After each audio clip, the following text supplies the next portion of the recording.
Kalau kita bicara masalah payudara tadi itu, seorang mantu perempuan menampakkan payudaranya mungkin ketika sedang menyusui dan lain-lain, itu bukan aurat menurut kalangan Hanafiyah selama tidak menimbulkan madorot, selama tidak menimbulkan fitnah.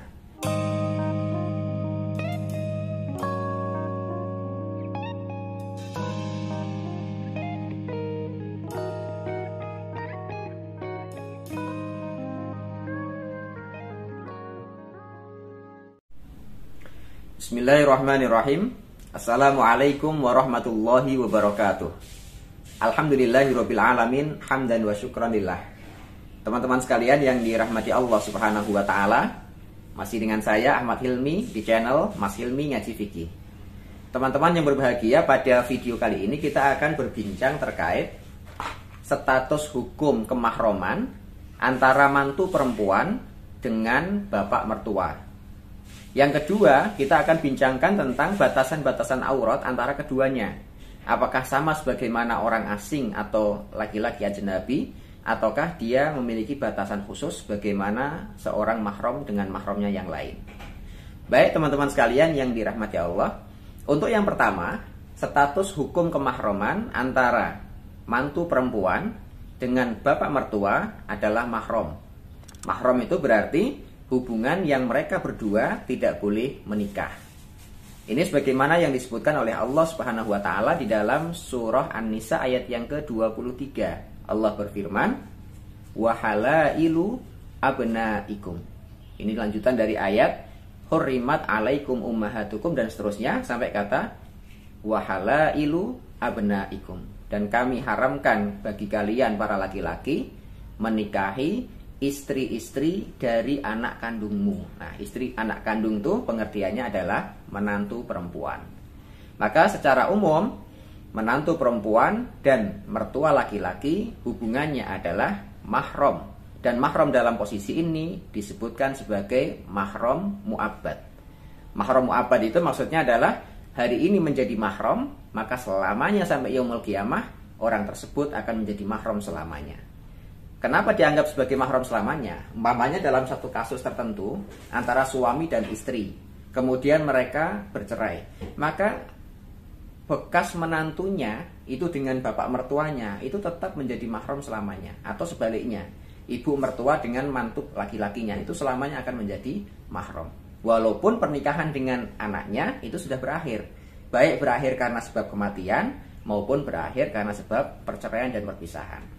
Baik teman-teman sekalian yang dirahmati Allah. Kemudian kita masuk pada poin yang kedua tentang batasan mahram, batasan aurat antara mahram yang kita sebutkan tadi, utamanya pada hubungan mantu perempuan dengan bapak mertuanya. Untuk perempuan yang membuka aurat di hadapan laki-laki yang masuk dalam daftar mahramnya, maka tentu ada perbedaan yang sangat signifikan. Baik teman-teman sekalian, yang pertama kita akan lihat batasan aurat dari kalangan mazhab Hanafi. Mereka mengatakan apa? Dalam mazhab Hanafi ini bahwa batasan aurat seorang wanita dengan mahramnya adalah anggota tubuh antara pusar dan lutut, punggung dan perut.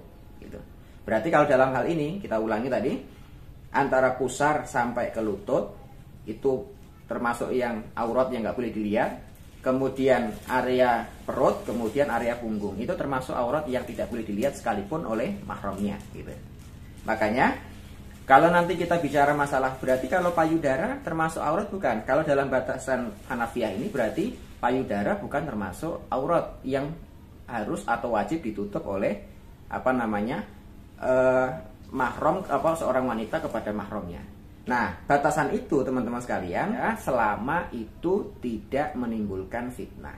Kalau kita bicara masalah payudara tadi itu, seorang mantu perempuan menampakkan payudaranya mungkin ketika sedang menyusui dan lain-lain, itu bukan aurat menurut kalangan Hanafiyah selama tidak menimbulkan madorot, selama tidak menimbulkan fitnah.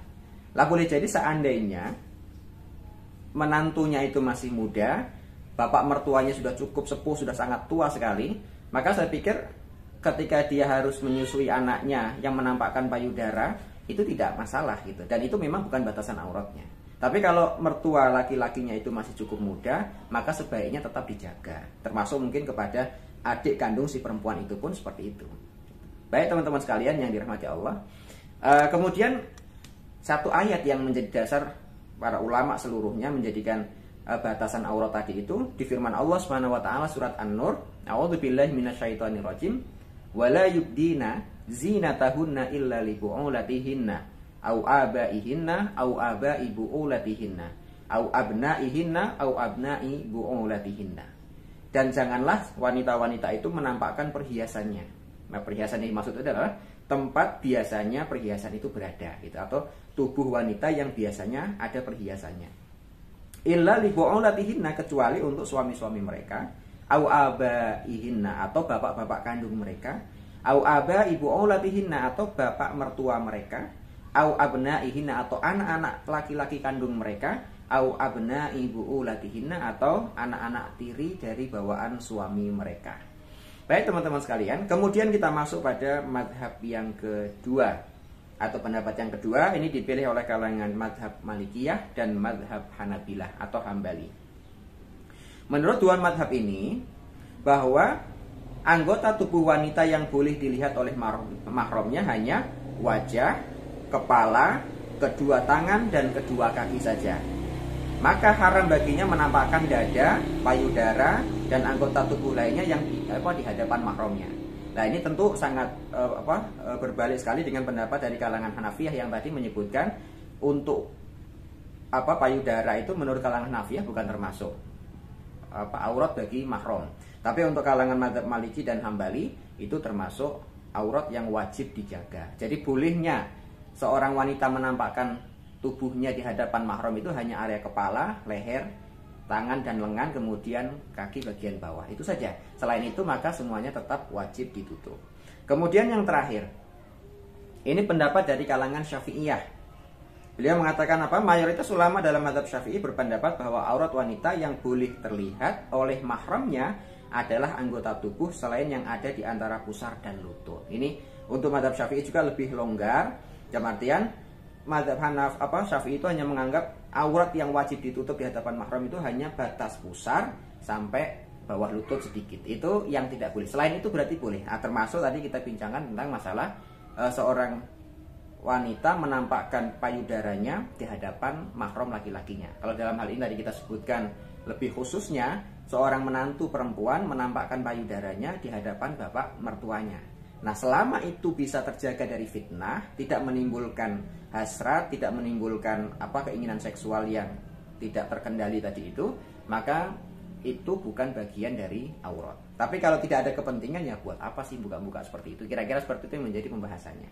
Baik teman-teman sekalian yang dirahmati Allah, maka itu tadi pembahasan singkat terkait batasan aurat antara seorang wanita yang boleh dibuka auratnya di hadapan laki-laki mahram, termasuk pembahasan khususnya adalah seorang menantu atau mantu perempuan kepada bapak mertuanya. Baik, demikian yang dapat kami sampaikan.